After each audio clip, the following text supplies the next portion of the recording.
Car की पृष्ठभूमि black background के बीच भगवान श्री कृष्ण का अलौकिक और जाज्वल्यमान रूप दिखाई दे।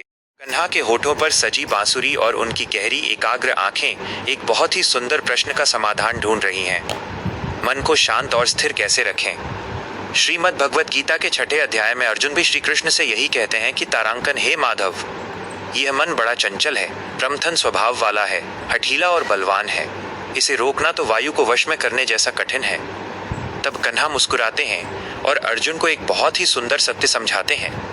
आइए इसी विषय पर आधारित भगवान बुद्ध और उनके शिष्यों की एक बेहद प्रसिद्ध, प्रेरक और सुरीली कहानी सुनते हैं, जो इस रहस्य को पूरी तरह खोल देती है। कहानी, एक गिलास गंदा पानी और मन की स्थिरता। एक बार भगवान बुद्ध अपने कुछ शिष्यों के साथ एक गांव से दूसरे गांव की ओर यात्रा कर रहे थे। कड़कती धूप थी और चलते चलते वे सब काफी थक चुके थे। रास्ते में एक घना वृक्ष देखकर बुद्ध वहां विश्राम के लिए रुक गए। उन्हें बहुत प्यास लगी थी, इसलिए उन्होंने अपने एक प्रिय शिष्य से कहा, आनंद, हम कुछ ही दूरी पर एक छोटी सी नदी पार करके आए हैं। तुम वहां जाओ और मेरे लिए थोड़ा पीने का पानी ले आओ। नदी का अशांत और गंदा पानी। प्रभु की आज्ञा पाकर आनंद तुरंत उस नदी की ओर चल दिया।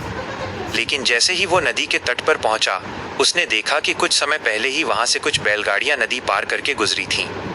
बैलों के पैरों और पहियों की वजह से नदी का सारा पानी पूरी तरह मटमैला, गंदा और मिट्टी से भरा हुआ हो चुका था। पानी में सूखे पत्ते और कीचड़ ऊपर तैर रहे थे। आनंद ने सोचा, यह पानी इतना गंदा और दूषित है कि इसे हमारे गुरुदेव के पीने योग्य बिल्कुल नहीं माना जा सकता। वह बिना पानी लिए खाली हाथ लौट आया और बुद्ध से कहा, प्रभु, उस नदी का पानी बहुत गंदा और अशांत है। यदि आप कहें तो मैं आगे किसी कुएं या अन्य जल स्रोत की तलाश करूं। बुद्ध की सीख, शांत बैठो।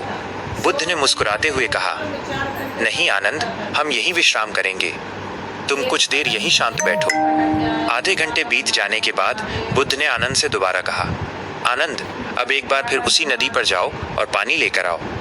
आनंद मन में थोड़ा असमंजस में था कि इतनी जल्दी पानी कैसे साफ हो सकता है, लेकिन वह गुरु की आज्ञा मानकर दोबारा नदी तट पर पहुंच गया।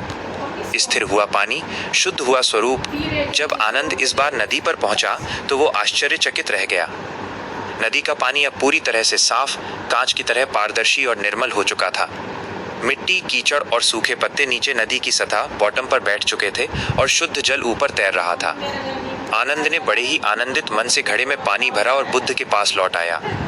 बुद्ध ने पानी का पात्र हाथ में लिया, आनंद की ओर देखा और बहुत ही मीठी आवाज में पूछा, आनंद, क्या तुमने इस पानी को साफ करने के लिए कोई प्रयास किया?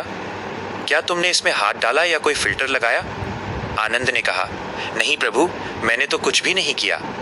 बुद्ध ने मुस्कुराते हुए कहा, यही तुम्हारे आज के प्रश्न का उत्तर है आनंद।